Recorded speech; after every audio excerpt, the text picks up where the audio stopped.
Hello friends, इस video में हम डेटाबेस के बारे में जानेंगे। डेटाबेस कितने प्रकार के होते हैं? मुख्य रूप से दो प्रकार के डेटाबेस होते हैं। रिलेशनल डेटाबेस, इसे हम मल्टी फाइल डेटाबेस भी कहते हैं। माइएसक्यूएल, Oracle, postage SQL, Microsoft SQL server, ये हमारे रिलेशनल डेटाबेस हैं।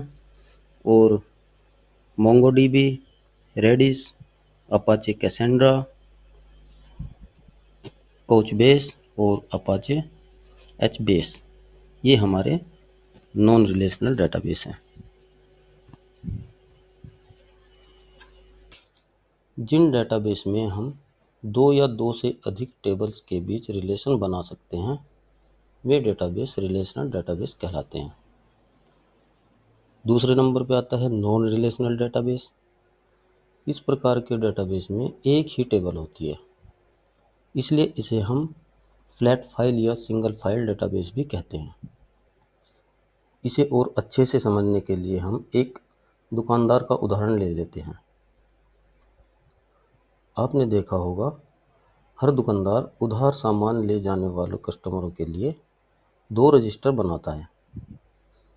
वह एक रजिस्टर में दिन भर का रिकॉर्ड रखता है, उसमें लिखता रहता है, और जब शाम होती है तो वह दूसरा रजिस्टर उठाता है।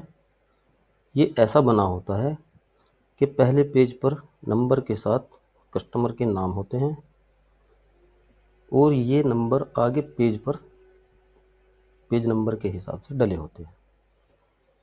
अब दुकानदार पहले पेज से कस्टमर नंबर देखकर वही पेज खोलता है और जिस रजिस्टर में दिन भर का रिकॉर्ड है उसमें देखकर हर कस्टमर का रिकॉर्ड दूसरे रजिस्टर में लिख देता है।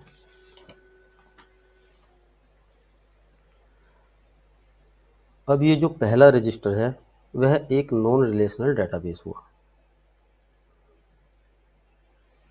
और जो दूसरा वाला रजिस्टर है वह रिलेशनल डेटाबेस है, क्योंकि कस्टमर नंबर और पेज नंबर आपस में रिलेट कर रहे हैं। चाहो तो आप किसी भी आसपास की दुकान पर जाना और वहां जाके देखना कि दुकानदार अपना जो कस्टमर है उसके रिकॉर्ड कैसे हैंडल करता है। उसके पास दो टाइप के रजिस्टर होंगे, एक कच्चा जिसमें वो बोलता है कि ये कच्चा रिकॉर्ड है, और एक पक्का रिकॉर्ड। तो डेटाबेस का दुकानदार भी यूज़ करता है। ये हमारे दो प्रकार के डेटाबेस हो गए। धन्यवाद। इस वीडियो में इतना ही, और अगर कुछ क्लियर ना हुआ तो कमेंट बॉक्स में लिख देना।